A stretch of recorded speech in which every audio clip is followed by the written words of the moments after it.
본격 총선 레이스에 접어든 정치권. 오늘은 여야 중진 의원 두 분 모시고 주요 현안에 대한 각 당의 입장을 들어보겠습니다. 최재성 더불어민주당 의원 그리고 김용태 자유한국당 의원 나오셨습니다. 어서 오십시오. 네, 안녕하십니까. 예. 자, 먼저 각 당의 1호 공약부터 좀 살펴보도록 하겠습니다. 먼저 민주당이요. 1호 공약으로 무료 와이파이 확대를 내놓았습니다. 이게 어떤 취지입니까? 우선 이제 통신비 비용이 굉장히 부담이 되고요. 예. 특히 20, 30대 청년 세대들에게 굉장히 부담이 되거든요. 예. 그래서 더 싸게라는 측면이 하나 있고요. 그다음에 더 빠르게, 그다음에 더 편하게 데이터를 이용하고 또 사용하는 이런 점이 있겠습니다. 근데 예. 이것을 단순히 그냥 통신 비용을 절감시켜주는 차원으로만 이해를 하면 안 되는 게요.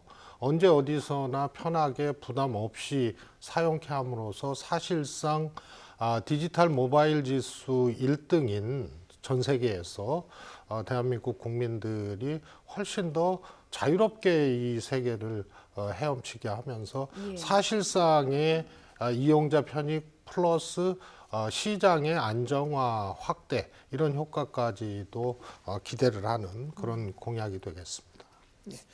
또 한국당 이야기를 좀 해보자면요. 한국당 애초 이 공수처 폐지를 1호 공약이다 이런 보도가 나와서 저도 그런 줄 알았는데 그게 아니라 이제 경제정책 대전환 이 세 가지의 이 공약이 이게 사실상의 1호 법안인 건가요? 맞습니다.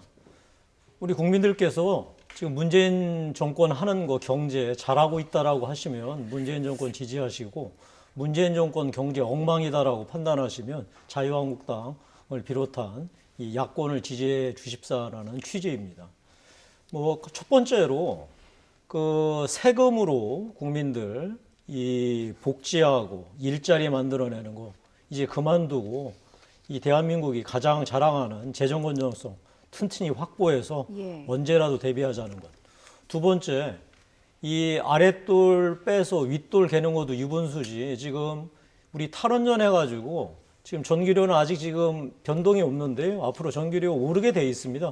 설령 오르지 않더라도 한전 적자가 누적돼서 이제 감당하지 못할 겁니다. 따라서 이 합리적인 선에서 이 원자력 발전할 수 있도록 하자는 것.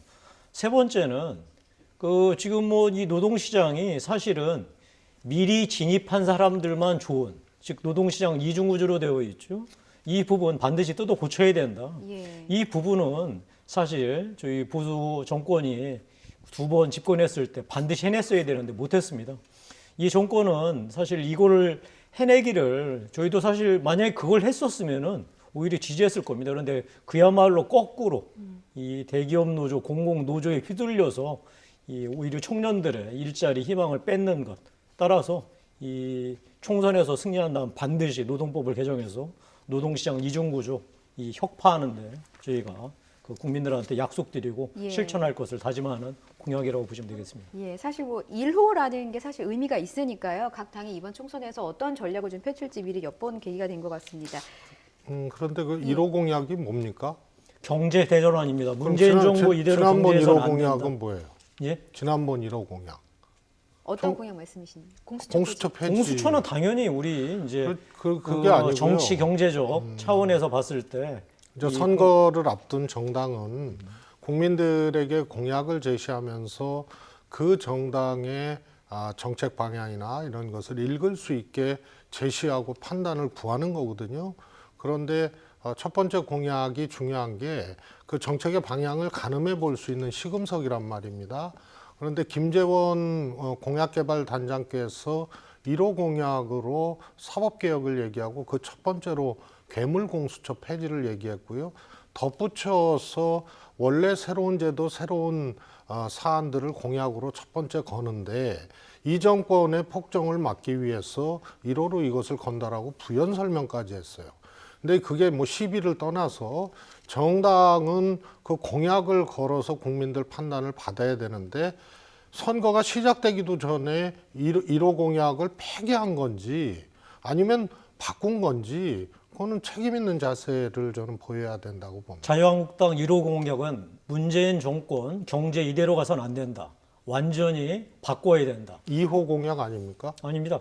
그 어디에 경제 나와 대전환이 우리 자유한국당은 이때까지 계속해서 이 문재인 정부 경제 이대로 가서는 안 된다. 경제 대전환해야 1호 한다는 여러 공약은 가지. 사법개혁이고 그 첫 번째가 괴물공수처 폐지라고 명명을 이미 했습니다. 아니 뭐 공수처 폐지도 당연히 저희가 공약으로 넣을 거고요. 다만 국민들한테 이번 총선에서 며칠 전에 발표를 했잖아요. 자유한국당의 이 국민들한테 드리는 약속의 예. 가장 핵심은 문재인 정부 경제 이대로 해도 좋다라고 하시면은 민주당 지지하시고 이대로 해서는 안 된다. 완전히 바꿔야 된다라고 한다면 예. 자유한국당과 야권 지지해 주십사. 이게 저희 1호 공약입니다. 하나만 여쭤보겠습니다. 그때 당시에 이런 그 1호 공약이다라는 내용이 있었던 건 사실인데 그 김재원 오늘 발표를 정식으로 했습니다. 저희가 그럼 그건 정식이 아니었다 이런 황교안 대표가 참석하셔가지고 저희 당의 총선 1호 공약으로 예. 문재인 정부 경제 대전환 1호 공약으로 내세웠다는 점 분명하게 확인해 드립니다. 예, 또 두 분의 의견을 들을 주제들이 많아서요. 저희가 좀 주제를 넘어가 네. 보겠습니다. 자, 이낙연 전 총리 오늘 당으로 복귀를 했습니다. 오늘 아침 최고위에 참석을 했는데요. 이낙연 전 총리의 목소리 잠시 듣고 오겠습니다. 이번 총선이 워낙 중요하다 보니 좀 쉬시라고 말씀을 못 드리고 당으로 모셨습니다. 저희 당으로서는 아주 천군만마를 얻은 느낌입니다. 세계 최고위 화동으로부터 꽃을 받았습니다. 감개가 무량합니다. 앞으로 저는 매사 당과 상의하면서 제가 해야 할 일, 할 수 있는 일 충실히 해나가겠습니다. 종로 출마 얘기가 좀 있는데 좀 확정은 지으신 건가요? 제가 종로로 이사하게 됐다는 건 사실이고요. 그걸 뛰어넘는 문제는 당에서 결정을 해주셔야 움직일 수 있는 것이니까요. 예, 이해찬 대표가 천군만마라고 명명한 이낙연 전 총리. 당에서 구체적으로 어떤 역할을 맡게 될까요? 우선 정말로 어려운 지역이라 하더라도 출마를 해주시는 게 가장 큰 당의 기대고 요청 사항이 되겠고요. 그리고 전체 선거에서도 이낙연 전 총리의 역할이 분명히 있기 때문에 예. 이 두 가지를 다 해주십사는 그런 생각입니다. 그래서 아마 이낙연 전 총리는 지역 선대위도 꾸려야 되고 중앙 선대위에서도 역할을 해야 되는 이런 그 중요한 일을 좀 해주셔야 되지 않을까 싶습니다. 예. 자, 이런 가운데 계속 나오는 얘기가 사실 이낙연 그 전 총리의 이제 종로 출마에 항상 이제 덧붙여지는 게 바로 황교안 이제 현 대표의 어디 출마할 것이냐 종로 출마설인데 사실 일부에서는 이런 얘기가 있어요. 종로가 최고 험지다. 이미 이제 정세균 총리가 많이 이 텃밭을 다져놓은 상황인데 이 상황에서 출마하면 사실 황교안 대표 죽으라는 거 아니냐 뭐 이런 지적도 있거든요. 이 여권은 프리미엄을 뭐 충분히 누릴 수 있고 뭐 누릴 자격이 있다고 봅니다. 저는 뭐 이낙연 총리 종로 출마하는 거 견한 시비 걸지 않겠습니다. 자, 이거에 대해서 야권이 할 수 있는 것은 지도자급에서는 자기 헌신과 결단입니다, 결국. 예. 종로가 험지냐 아니냐 이거는 불필요한 논쟁이에요. 황교안 대표 입장에서는 당 선거의 판세를 가를 가장 중요한 상대를 누구로 선택하느냐 가장 중요합니다. 지금 이 상황에서 이낙연 총리가 만약에 종로에 나선다면 종로가 아니라 이낙연 이 전 총리를 상대하는 게 황교안 대표한테 가장 맞는 일이라고 생각합니다. 예. 뭐 다시 한번 말씀드리지만 이 야권으로서 가질 수 있는 유일한 무기는 여권이 가진 프리미엄에 대응해서 우리가 할 수 있는 일은 결국 각자의 위치에서 자기 헌신과 책임 다하는 것이라는 점을 말씀드립니다. 예. 일각에서는 사실 뭐 황 대표가 험지 출마를 선언을 하면서 뭐 종로뿐만이 아니라 사실 다른 지역들도 조금 얘기가 나오고 있기는 한데 한국당에서는 다시 말씀드리지만 예. 지역이 중요한 게 아니라 상대가 중요합니다.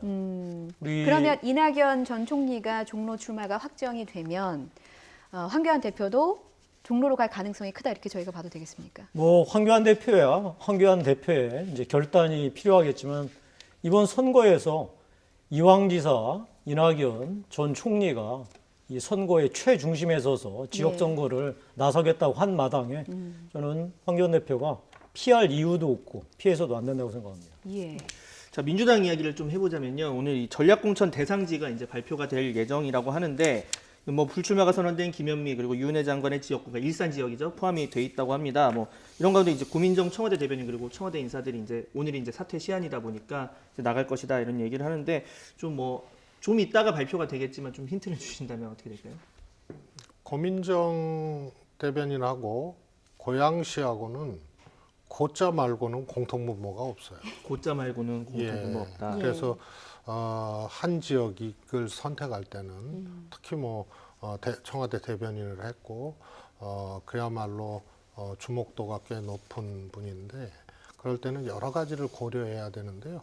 그렇게 쉽게 고향을 선택할 만한 특별한 이유는 없다. 그리고 전략적으로도 고향을 선택할 만한 이유가 없다고 봅니다. 일각에서는 광진을 출마 가능성도 좀 점쳐지는 것 같은데 의원님께서는 어떻게 보시나요? 마찬가지입니다. 지금 언론에서 이제 추측 보도도 좀 나오고 그러는데요. 꼭 고민정 대변인만이 아니고 소위 이제 주목도가 높은 사람들 또 민주당에 이제 영입 인재들도 있거든요. 누가 어디 간다, 누가 어디 간다 하는 것은 다 오보가 될 가능성이 큽니다. 적합한 또 전략적으로 악위가 맞는 그런 지역을 찾아가는 일을 지금부터 이제 시작해서 판단을 해야 되는 문제이기 때문에요. 또 한 명이 아니고 그래도 수십 명이 되는 거 아닙니까? 영입 인재 포함하면. 그래서 이제 그 최적의 지역을 찾아가는 일을 비로소 시작했다. 그 시작하기 위해서 그 반열에 사표를 내물어서 비로소 섰다. 이게 정확한 진단입니다. 그러니까 상징성이 높은 인물에게는 그만큼 조금 더 이 정밀하게 어느 지역이 과연 가장 잘 맞을지, 그렇습니다. 가장 적합할지 이런 거를 확인하겠다. 가령 이제 황교안 대표 문제만 하더라도 종로냐 또 다른 험지냐 아니면 비례대표냐 고민이 많으실 수밖에 없거든요. 저 개인적으로는 이낙연 총리와의 종로 빅매치는 그야말로 비켜가는 매치가 되지 빅매치가 되기가 어렵다고 봅니다. 그리고 황교안 대표의 최근 말씀을 이렇게 보면 안 하기 위한 수사로만 그득하지 하겠다는 것은 전제되지 않은 그런 걸로 여겨집니다. 물론 고민이 크시겠지만요. 뿐만 아니고 유력한 정치인들은 어떤 지역을 선택할 때 고민이 클 수밖에 없고 이게 전국 선거 아니에요. 그래서 여러 명의 사람들이 출마를 할 때는 그런 것을 면밀하게 따져야 되는 것은 황교안 대표뿐만이 아니고 모두에게 해당되는 일입니다. 자, 이 심재철 원내대표 이야기 잠깐 해보겠습니다. 최근에 이제 고민정 대변인이 뭐 정권 심판인지 야당 심판인지 이런 얘기를 했는데 이것에 대해서 원래 이제 공무원이 이제 선거에 개입하면 안 된다 이런 공직선거법 위반 혐의로 검찰에 고발하겠다 이런 입장을 밝혔는데 어떻게 동의하십니까? 적절하지 않은 발언이었죠. 청와대 대변인으로서. 그러나 제가 이런 거 하나하나 저희가 시비를 걸어서 선거에 도움이 되느냐, 국민들 판단에 도움이 되느냐, 저는 그렇게 생각하지 않습니다. 뭐 고민정 대변인 본인이 출마하겠다고 작정한 마당에 그리고 이 집권 여당이 지금 이 선거의 가장 중요한 프레임으로 이 정권 심판하지 마시고 야당 심판해달라고 이미 정한 거 아니겠습니까? 저희 입장에서는 저희 지금 야당이 자유한국당이 국민들한테 제대로 된 평가를 받지 못하고 질타받는 부분 분명히 인정합니다. 자, 그러나 우리 국민들한테 이렇게 말씀드리고 싶습니다. 지금 이 정부 잘하고 있으면 이 정부 계속 지지하시면 됩니다. 그러나 이 정부 정말 잘못하고 있다라고 한다면 지금 계속해서 반대하고 대안을 내는 야당도 한번 살펴봐 주시라. 다만 저희가 그냥 지지 호소하지는 않겠다. 저희들 통합하고 내부 잘못된 거 고쳐나가겠다, 혁신하겠다. 그러면서 이 정부의 잘못된 거 바로 잡을 수 있는 유일한 주체는 야당이 아니라 바로 국민들이다. 이렇게 저희가 국민들한테 호소드리고 저희가 해야 할 일, 혁신과 통합 작업 해나갈 예정입니다. 의원님께서 말씀하신 통합하고 혁신하는 작업과 관련해서 지금 질문을 추가로 좀 드리겠습니다. 지금 보수통합 논의가 한창인데 이견도 좀 엿보이는 듯합니다. 지금 어느 정도 상황까지 가고 있는지 좀 얘기를 좀 나눠주십시오. 시작했다는 게 중요합니다. 예. 참 시작할 수 있겠느냐 많은 분들이 우려하시고 아마 의구심을 표하셨을 겁니다. 예. 자, 시작됐습니다. 이게 되돌아올 수 없습니다. 그리고 되돌아가서도 안 되고요. 되돌아가면은 그냥 총선 완패 이 벼랑밖에 없습니다. 저희로서는 앞으로 밀고 나가서 이 통합 해내야 되고요. 이 통합에 여러 가지 이제 그 중요한 전제들이 있겠죠. 예. 결국은 뭐 혁신이죠. 우리 자유한국당이 집권 여당에서 출발해도 이렇게 지금 이 민주당 이 집권 여당의 폭주를 막지 못하고 무기력한 모습 보이고 있는 거 분명하게 원인이 있었을 겁니다. 그 원인을 제거하는 작업이 결국 이 혁신, 인적 혁신 작업 아니겠습니까? 예. 그런 다음에 보수 전부를 끌어 모아서 이 하나의 대우로 서는 게 통합 아니겠습니까?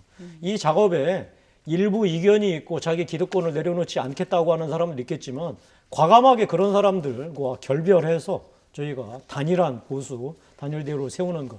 뭐 이거 말고는 승부수가 없고요. 지금 일부 나오는 뭐 이견들, 저는 황교안 대표뿐만 아니라 이 이 새 보수당의 유승민 이 대표를 포함한 여러분들이 정말 과감하게 결단해야 됩니다. 저희가 머뭇머뭇하는 모습 하나하나가 국민들한테 과연 보수가 정말 이 민주당 이 문재인 정권 비판만 하지 니들이 정말 해야 할 일을 하고 있느냐라고 하는 이런 비판도 분명히 있다는 거 명심해야 할 겁니다. 네, 추가 질문 하나만 드리면 뭐 일부에서는 유승민 의원만 새보수당에 남고 나머지 의원 7분만 이제 통합신당에 참여하는 안 뭐 이런 것도 제기가 되는 어불성설입니다. 있을 수 없는 소리고요. 뭐 통합한다면 다 통합해야 되는 것이고 그 뭐 오늘 질문 있을지 모르겠습니다만 안철수 우리 전 대표 같은 경우에도 정치공학적으로 이 문제 다루지 않겠다고 했는데 예. 바로 이런 문제가 이제 정치공학적인 거예요.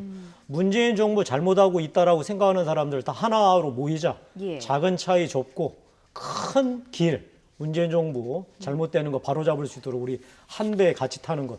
이거 말고는 길이 없습니다. 예, 지금 말씀하신 안철수 전 대표의 반대 입장과 관련해서 안철수 전 대표의 측근인 바른미래당 이태규 의원의 인터뷰가 좀 준비되어 있습니다. 이 인터뷰까지 듣고 나서 최 의원님께 지금 질문 드리도록 하겠습니다. 인터뷰 내용 들어보시죠. 국민들이 관심을 가지고 또 거기에 어떤 공감대를 이루어내려면 이것이 가치나 정책이나 이런 부분들이 저는 선행이 돼야 된다고 보는데 지금은 사실 묻지마 이 세력 연대 뭐 이런 거를 지금 추진하는 거거든요. 보수 통합 같은 경우는 예, 저는 이제 그런 부분은 순서가 분명히 잘못됐다고 생각이 들고 네. 우리가 어떤 집을 짓는지도 모르고 석가래를 그냥 갖다 올릴 수는 없는 거 아니겠습니까? 예, 그런 부분에 있어서의 지금 통합이나 이런 부분은 안철수 대표의 우선적인 관심사항이 아니다. 예. 실질적으로 본인이 정치 재개를 선언했기 때문에 본인이 나는 다시 이러한 내용을 가지고 정치를 하려고 합니다. 예. 이런 내용을 가지고 정치를 바꿔보려고 합니다. 이 부분에 대한 소통이 먼저 우선이다. 예, 그러니까 안철수 전 대표는 정치공학적 통합 논의에 참여할 의사가 없다라는 뜻을 좀 분명히 한 상황입니다. 의원님께서 보시기에는 어떤 이유가 있다고 생각하십니까? 지금 이태규 의원께서 먼저 가치화 정책이 그야말로 내용적 통합이 중요하다 이렇게 얘기를 하셨는데요. 예. 그만큼 이제 퍼즐을 맞추기가 이제 어렵다는 얘기고요. 또 안철수 전 대표 입장에서는 지금 통합 논의에 끼어든들 몸집으로 보나 규모로 보나 또 의원들 숫자로 보나 크게 이제 득이 될 것이 없다고 판단을 한 것 같습니다. 그래서 지금 당장 통합 논의에 뛰어들지 않겠다는 것을 분명히 한 거고요. 예. 아마 좀 볼 겁니다. 보고 유승민 대표와 지금 한국당이 통합을 하더라도 이 선통합을 하더라도 부분 통합이죠. 하더라도 대폭발이 또 남아 있습니다.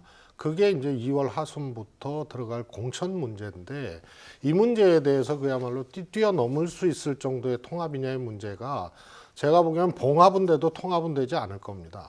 그러면 결국은 어느 세력이 한국당이 주도하던 유승민 대표 쪽이 주도하던 이 공천 과정의 문제가 결국은 이제 화약고가 돼서 통합을 외형적으로 하더라도 내용적으로는 사실은 다시 갈등이 일어날 수밖에 없는 상황. 이 지점들을 우선 안철수 대표가 한번 보고 그리고 자력갱생에서 지금 준연동형 비례대표제에서 생활할 수 있다고 판단을 하면 총선 후를 도모할 수도 있다 이렇게 봅니다. 자, 김 의원님께 질문을 드리겠습니다. 이 보수 분열의 원인 결국에 이제 탄핵 인정할 거냐, 그리고 친박 문제입니다. 이 두 부분에 대해서 입장 정리가 사실 이제 묻고 가자는 분들도 있고, 명확하게 정리가 되지 않으면 이 물리적 결합은 되겠지만 화학적 결합은 어렵다. 1 더하기 1이 2가 아닌 1.5, 0.5가 될 수도 있다. 뭐 이런 우려도 나오는 게 사실입니다. 이 부분 좀 어떻게, 지금 아까는 반문이나 뭐 빅텐트 이런 차원에서 이제 덮고 가야 된다고 하셨는데, 이런 지적에 대해서는 어떻게 좀 보시겠습니까? 지금 탄핵 얘기한들 뭐 하겠어요? 국민들은 구체적으로 몇 년 전에 일어났던 탄핵 얘기 아무도 기억하고 싶지도 않고 기억하지도 않습니다. 예. 지금은 뭐냐면 문재인 정부 정말 이대로 가는데 야권들 뭐 하고 있느냐, 당신들 내부 혁신하고 합쳐라. 이게 그냥 간단한 국민들의 요구예요. 준엄한 요구예요. 여기에 반하는 생각 가진 사람들 설득하다 안 되면 당연히 그 사람들 하고 결별해서 이 반문연 내 뜻을 같이 하는 사람하고 같이 해야죠. 우리 안철수 전 대표 여러 가지 고심이 많을 겁니다. 자, 그러나 노선과 가치, 현재로서 노선과 가치 가장 중요한 게 뭐겠어요? 나라 이대로 가서는 안 된다. 여기에 뜻 같이 하면 같이 가는 거죠. 예. 뭐 여러 가지 우리 금방 민주당 입장 말씀하셨는데, 민주당 입장에서는 지금 남의 집 어떻게 되는지 잘 관측하시고 그거에 대응하시는 게 중요하시겠지만, 우리 입장에서는 남의 판단 이런 거 구하지 말고요. 아까 말씀드린 대로 국민들이 가리키는 곳, 니들 내부 혁신하고 통합해라. 거기에서 안에서 예전의 일 갖고 왈가불가하는 거 용서하지 않겠다. 이게 국민의 뜻이라면 그대로 따라가면 됩니다. 예. 한 말씀만 드리면요. 저는 이 자리에서 황교안 대표가 좀 이제 당내 문제로 갑자기 보수 통합 선언을 하셨었어요. 그랬을 때 제가 호랑이를 그리려다가 고양이를 그릴 수밖에 없다고 얘기를 했고요. 한다면 유승민 대표 세력 정도의 통합일 것이다 정도 얘기했는데요. 그렇게 갈 가능성이 큽니다. 그래서 결국은 대통합이라는 것은 진짜 엄청난 결단과 헌신이 전제되지 않으면 불가능한데요. 지금 각각의 안철수 대표 포함해서 전부 그리는 상이 다르고요. 예. 태도도 다르고 내용도 다르고요. 계산법도 달라요. 그래서 유승민 대표 쪽 정도가 조금 이해가 맞을 수 있는 것 아니냐 이런 생각이 들고요. 김영태 의원께서는 정말로 아주 정치를 하는 기준이 뚜렷하신 분이기 때문에 지금 말씀대로라면 비록 이제 야권이지만 저는 그렇게 돼야 된다고 봐요. 맞는 말씀입니다. 새도 양날개로 날아야 되는데요. 여당도 힘들어요. 야당이 복원되고 제대로 되지를 못하면. 그러나 첫 번째로 인위적 통합 효과는 사실상은 언제부턴가 없어졌다. 근데 이걸 인위적 통합 외에는 어떻게 설명할 것이냐. 반대편의 문재인 정권, 이 정도 이제 소위 말해서 반사적, 반동적 이 필요성 말고는 인위적 통합인 것은 분명합니다. 예. 그래서 이 효과가 의심시 되고 이조차도 고양이 그림 정도로 끝나면 말을 앞세워서 가다가 결국은 더 큰 후과를 볼 수 있기 때문에 정말로 어마어마한 결단을 내려야 된다고 봅니다. 그리고 DJ 대통령이 90%를 주더라도 통합해야 된다 그러는데 한국당이 일단 그런 생각이 없는 것 같아요. 그래서 큰 덩어리의 정치 세력이 크게 주고 그야말로 살 깎아서 주겠다는 생각이 아니면 성립되기 어려운 통합 과정이라고 봅니다. 예. 지금 최 의원님께서는 일단 새로운 보수당과의 통합만을 좀 가능성을 점쳐주신 상황인데, 황교안 대표는 안철수 전 대표가 미워도 싫어도 합쳐서 어쨌든 보수 대통합을 이뤄야 한다는 입장 아니겠습니까? 그러니까 뭐 세간의 관측대로 모두를 다 아우르는 것이 사실 어려운 일이기는 한데 어떤 전략을 구체적으로 제시해야 된다고 보십니까? 저는 민주당이 4+2를 만들어서 본인들이 하고 싶은 법안들 통과시키는 거 보고 충격받았습니다. 이 의회주의를 깡그리 무시하는 그 행태 그 자체를 제가 말씀드리는 게 아니고요. 예. 사실 민주당 입장에서는 이 의석수에서 큰 손해죠. 선거법 내용만 하나만 들여다보면. 예. 그럼에도 불구하고 무서운 의지를 갖고 정말 무수한 결단을 했구나 생각을 했습니다. 이제 마찬가지입니다. 우리 야권 입장에서 민주당이 저렇게 숫자로 밀어붙이니까 우리가 꼼짝 못하는구나. 국회에서 뭐 합리적으로 반대해봤자 다 소용없구나. 다음에 몸으로 막아봤자 다 소용없구나. 뼈저리게 깨달았습니다. 자, 이렇다면 우리가 할 수 있는 일은 아까 말씀드린 대로 통합 말고는 없습니다. 국민들이 현재 문재인 정부하는 거 잘못하고 있다. 그래서 당신들 한번 제대로 한번 해봐라. 예. 딱 기준을 주셨잖아요. 그거 하기 위해서는 자유한국당 기득권 버리고 혁신하고 다음에 이제 유승민 대표뿐만 아니라 안철수 대표도 문재인 정부 잘못하고 있다고 인정하지 않느냐? 같이 한번 해보자 라고 하는 것. 그 과정에서 버려야 할 것, 결별해야 할 것과 과감하게 하는 것 이외에는 선거에서 이길 방법이 없습니다. 아마 민주당 입장에서는 그렇게 못할 것이다라고 생각하시겠지만 우리 입장에서 그렇게 못하면 선거 지른 거고요. 그렇게 해보면 권권일초 민주당하고 승부 볼 수 있다고 생각합니다. 예. 자, 다음 주제로 한번 넘어가 보겠습니다. 자, 어제 이 문재인 대통령의 신년 기자회견이 있었습니다. 아무래도 이 가장 눈길이 쏠리던 부분, 이 검찰에 관한 부분이 아니었을까 싶은데 최근 뭐 검찰 인사 그리고 검경 수사권 조정과 관련해서 검찰 내부에서도 지금 반발의 기류가 올라오고 있습니다. 준비된 영상 먼저 보고 이야기 나눠보겠습니다.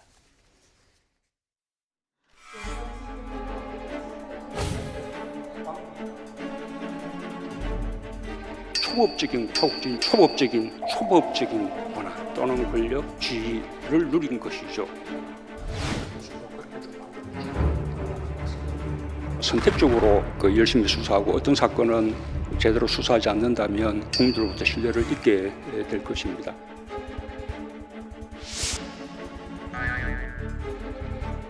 그 한 건으로 윤석열 총장을 평가하고 싶지 않습니다. 수사관에 이런 부분을 고쳐나가는 일에까지 윤 총장이 앞장서 준다면 국민들로부터 훨씬 더 많은 신뢰를 받게 되리라고.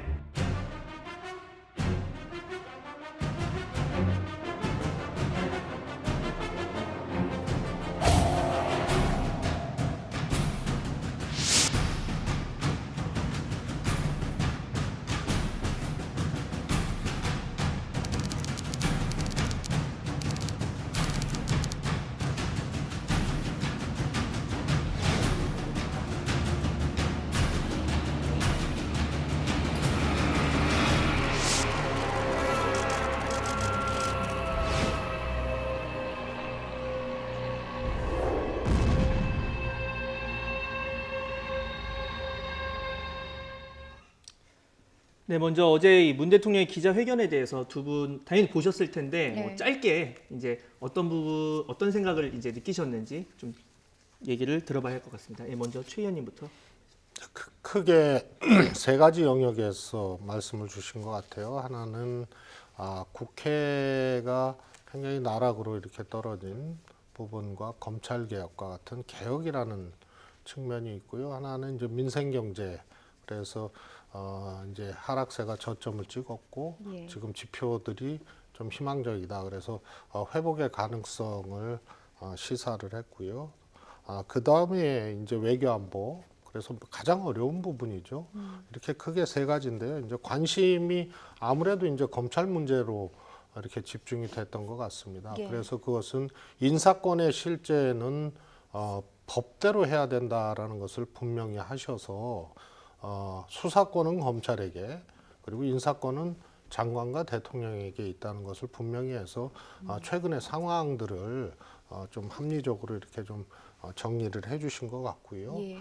그리고 굉장히 그 특이한 점이 하나의 이제 검찰의 반발 혹은 검찰 개혁 이 과정의 문제 또 청와대를 겨냥한 이제 수사 이런 등등을 하나의 문화적 문제로 언급을 하셨어요. 그래서 조직 문화와 수사 관행들을 바꿔내는 것이 제도와 법으로 뒷받침하고 완결되는 그거다. 이런 이제 이 발상으로 말씀을 하셨고요. 예. 그러다 보니 검찰 스스로도 한 가지 사건으로 평가되어서는 안 되고 앞으로 그런 문화를 바꾸는 데에 앞장서 달라. 그래서 윤석열 총장에 대한 이전까지의 부분을 넘어서는 내일의 부분에 대해서는 여전히 개혁의 주체 또 그에 따른 주문을 하셨다는 점에서 중요한 거라고 보고요. 사실 가진 것이 많을수록 권력의 세기가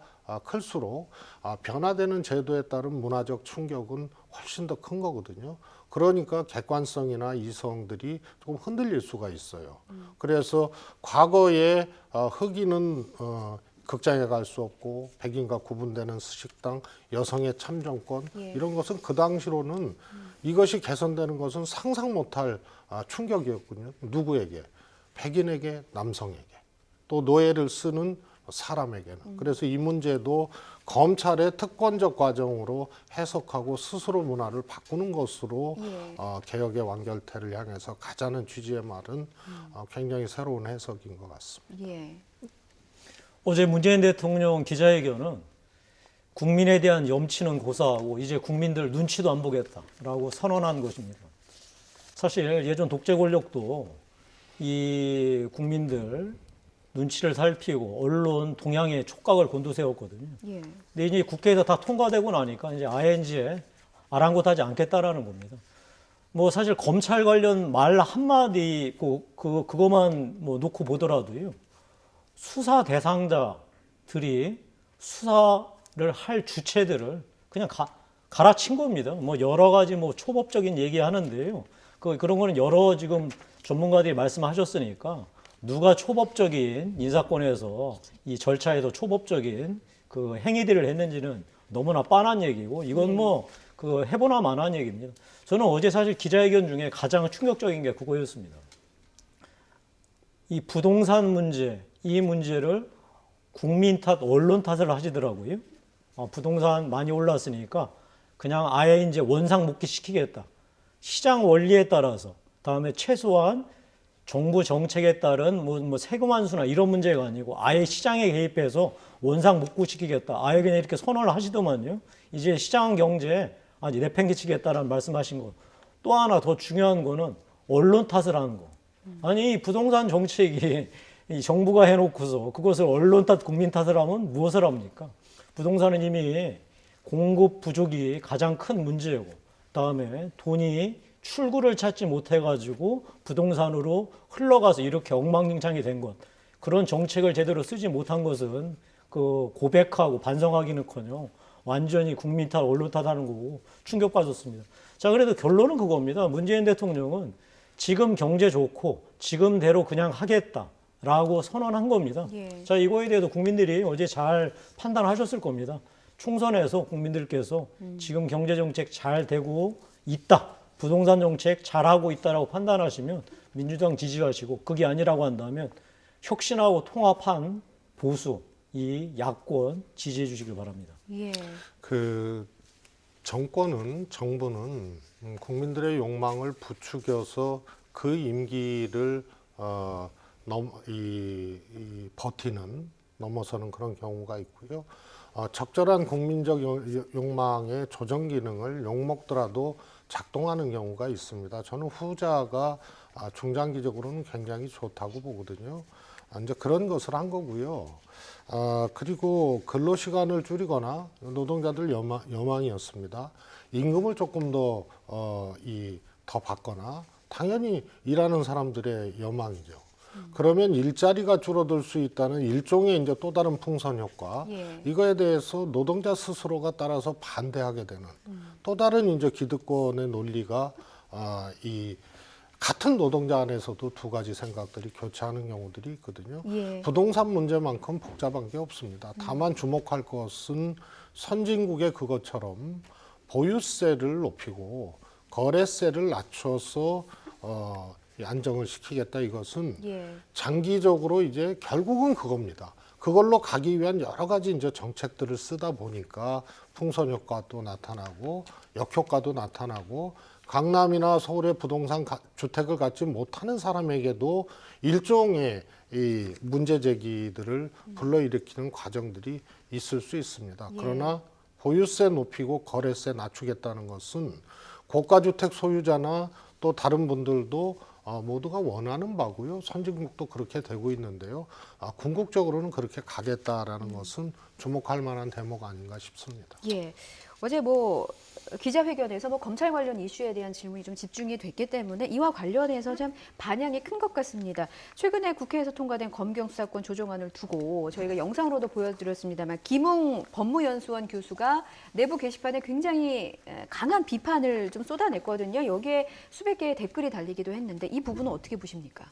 김웅 차장검사 입장에서는 완전히 정권한테 사기당했다는 이 느낌을 받았을 겁니다. 예. 왜냐하면 검경 수사권 조정하면서 반드시 대안이 필요하다. 그 대안은 뭐냐면 정말 수사를 해야 한다면 미국의 FBI 같은 국가수사처를 만들어서 예. 거기에서 수사를 그럼 하도록 하고 그 기소는 검찰이 행사하는 방식으로 하자라고 하는 게 그 겉으로 드러나지는 않았지만 내부적으로 논의했던 아마 서로 간의 마지노선이었다고 제가 듣고 있습니다. 예. 근데 이번에 통과된 것은 그런 거 아무것도 없이 일방적으로 경찰에 수사 종결권을 주는, 그래서 경찰이 수사를 모두 다 할 수 있도록 하는 방식으로 이제 그냥 끝나버린 거죠. 그런 사실 물밑에서 그 논의했던 내용들은 아무것도 없이, 특히나 이 경찰이 이 비대화된 거는 행정경찰 말고도 정보경찰이 가장 큰 문제였는데 이 정보경찰만큼은 이 검경 수사 조정이 이루어진다면 예. 정보경찰을 그러니까 현재 수사검찰로 바꾸는 방식으로 그러니까 수사경찰로 바꾸는 방식으로 변경을 해야 된다라는 논의들이 있었는데 이런 논의들을 깡그리 무시해버렸다는 거죠. 아마 이 검경수사 이 조정에 관해서 최고 전문가였던 김웅 차장검사 입장에서는 이 부분을 도저히 용납하지 못했을 겁니다. 그래서 이 자기가 사직의 변으로 결국 대한민국은 이 공안경찰, 경찰공화국으로 가는 거 아니겠느냐. 근데 문제는 국민들이 이 내용을 전혀 모르고 계신다. 우리가 지금 검찰개혁 하니까 예. 공수처에만 눈에 팔려가지고 이 검찰개혁이라는 게 그저 고위공직자들만의 문제이구나라고 지금 생각을 하셨을 텐데 이번에 검경수사 조정권을 통해서 이제 이 수사 종결권을 경찰이 단독으로 가짐으로써 예. 이 수없이 많은 형사사건, 우리가 1년에 이 형사사건이 수십만 건 벌어지거든요.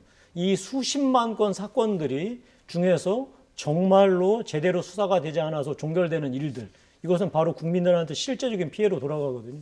이 부분에 대해서 아마 통탄하면서 그렇게 사직의거를 올린 것 같습니다. 예. 조금 우리가 아까 말씀드렸지만요, 무소불위의 세계 유일의 기소권과 수사권을 독점하고 있는 검찰이 대한민국 검찰입니다.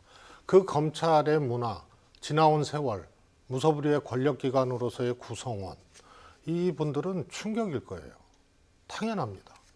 그런데 이 원리, 그래서 어떻게 이것을 조정하고 했느냐, 이것을 공수처법과 수사권 조정을 같이 봐줘야 됩니다.